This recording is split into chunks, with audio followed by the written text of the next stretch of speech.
Great morning mga ka-backyard. Ayan.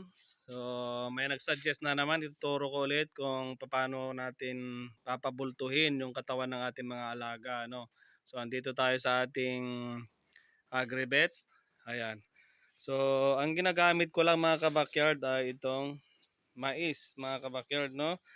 Kuha tayo dito ng 1/4. No? Ayan. Tingnan nyo mabuti mga ka-backyard yung mixing natin. Ano? 1/4.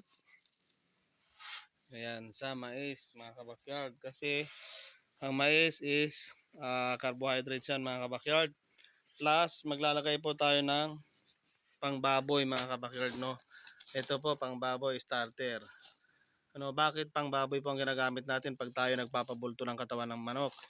Kasi po, pansinin nyo po, mataas po ang crude protein ng starter. 17.5% na po yan. So yan po ang tinitignan natin yan, no? Yung crude protein. Yung iba dog food ang ginagamit. Nasa 20% pero may kamahalan. Pansinin nyo po itong Infinity mga kabakyard. Itong maintenance pellet, itong Bio 3 sa tawag nila yo. Katapat nito yung Integra 3000. Ang crude protein lang po niyan ay 15% lang mga kabakyard, kaya medyo mas mahirap pabultuhin ang katawan pagka ito ang gagamitin natin. Kaya ang gagawin natin mga kabakyard ay dito tayo 1/4 ulit ng starter mga kabakyard, starter 1/4. Ayan, ganito po ako mag-mix ng mga patuka sa aking mga stags. So meron na tayong kalahati mga kabakyard, no. Tapos lalagyan po natin yan ng concentrate, no, na 1/4 din mga kabakyard.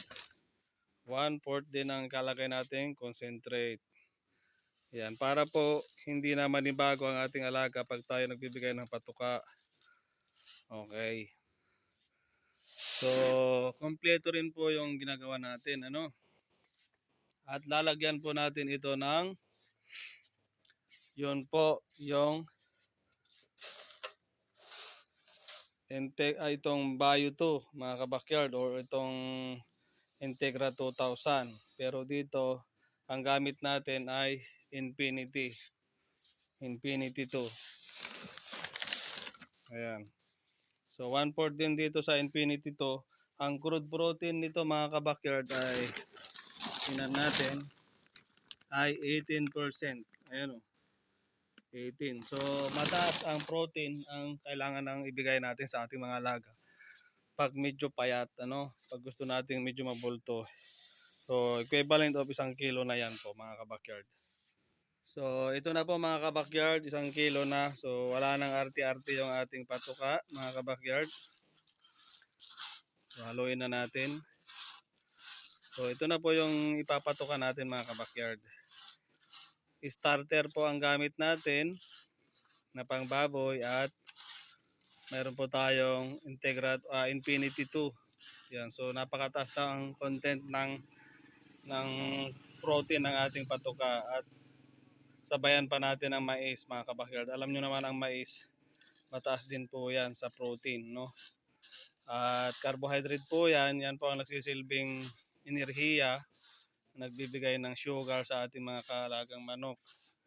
Yan, so kung napapansin nyo, ito mga kabakyard, ito lang yung patuka ko sa aking mga stags, no? Na nagpapabolto pa ako during 4 months to 6 months. Ito po yung binibigay natin. Pagka medyo maganda na po yung katawan nila at tamang-tama na yung hipo, tatanggalin na natin yung starter at yung Infinity 2. Ang ipapalit po natin ay Infinity 3 o kaya itong Integra 3000. So maintenance na po ang gagawin natin para hindi po siya bumigat. Ayan mga kabakyards, 1 kilo pampabulto. Okay. Ito, 1 kilong pampabulto mga kabakyard. No? Okay, like and share mga kabakyard sa mga baguhan, kabungero dyan. Subscribe po kayo sa aking channel at i-share nyo po. Ano po?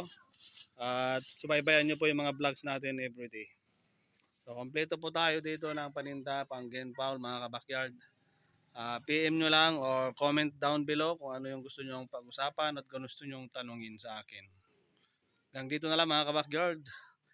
I love it.